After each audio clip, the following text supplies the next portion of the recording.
چار میرے سامنے جھک جائے اس کی حاضری لگ جائے گی.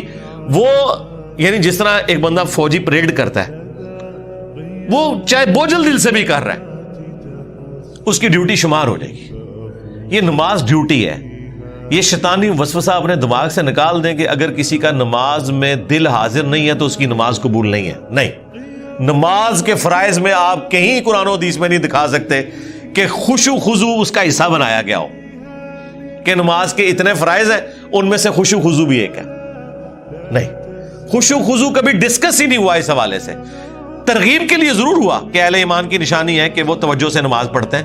یہ کہیں نہیں آیا کہ جو توجہ بٹ جائے اس کی نماز نہیں ہوتی, یہ کبھی نہیں ہوا. یہ ٹاپک ڈسکس نہیں کیا گیا اسی وجہ سے کہ اللہ کو پتا تھا کہ دماغ سوچتا ہے, خاص حد تک انسان کنٹرول کر سکتا ہے. ہاں, باقی ارکان کے اوپر بات ہوئی کہ ہر رکعت میں 1 رکوع اور 2 سجدے ہیں. اگر یہ والی غلطی ہو جائے تو اینڈ پہ سجدہ صاف کر لینا ہے. لیکن کہیں پہ خشوع خضوع نہیں ڈسکس ہوا کہ اگر کسی کو خیال آیا تو وہ نماز ہی دوبارہ پڑھے یا وہ اینڈ پہ سجدہ صاف کرے. یہ بات ڈسکس نہیں کی گئی اسی وجہ سے کہ اللہ کو پتا تھا کہ یہ ایک ڈیوٹی ہے جو انسان نے پوری کرنی ہے. اور اس دھاگے کے ساتھ انسان پھر بندہ رہتا ہے جب, تو یہ 5 اوقات میں جب اللہ کے سامنے آتا ہے نا, تو پھر وہ اللہ تعالیٰ سے اپنا دامن چھڑا نہیں سکتا. باقی کی زندگی بھی اس کی پازیٹیو ہو جاتی ہے. جو اللہ تعالیٰ نے فرمایا کہ نماز بے حیائی اور برے کاموں سے روکتی ہے, اگر کنٹینیوسلی انسان پورے پروٹوکول کے ساتھ نماز کو پڑھتا رہے. تو میری یاد کے لیے نماز کو قائم رکھنا, یہ حدیث بخاری میں بھی ہے اور مسلم کے اندر بھی. یہ کتنی ڈھارس بنانے والی چیز ہے. تو یہ وہ ذکر کی فارم ہے جو اللہ تعالیٰ نے اوبلیگیٹری رکھ لی.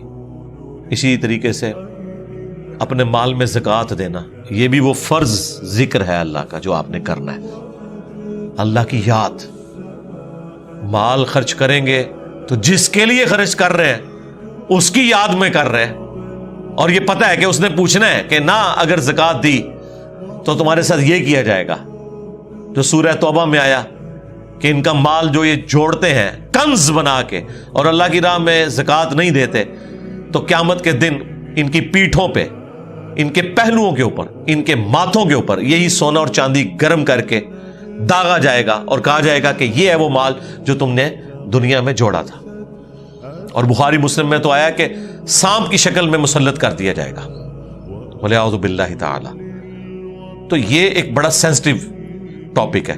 اسی طریقے سے حج, وہ بھی فرض ذکر ہے. رمضان کے روزے, وہ بھی فرض ذکر ہے, اللہ کی یاد دہانی. لیکن نماز ایسی چیز ہے جو روزانہ 5 وقت رکھتی ہے. یعنی کوئی کتنا بھی گیا گزرا ہے, کچھ بھی نہیں کرتا, کم از کم 5 وقت اللہ کے سامنے جھکے, چاہے وہ دل سے جھکتا ہے چاہے وہ خشوع خضوع سے جھکتا ہے, اس نے اپنی ڈیوٹی پوری کرتے رہنا ہے, کرتے رہنا ہے. ایک وقت آئے گا اللہ تعالیٰ استقامت دے گا. ترجمہ یاد کریں, خشوع خضوع کا اہتمام کریں, تو انشاءاللہ اللہ تعالیٰ یہ آسانیاں پیدا کر دے گا آپ کے لیے.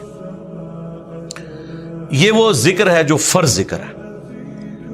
دوسرا ذکر وہ ہے جو اللہ تبارک و تعالیٰ نے قرآن کے لیے یوز کیا. اِنَّا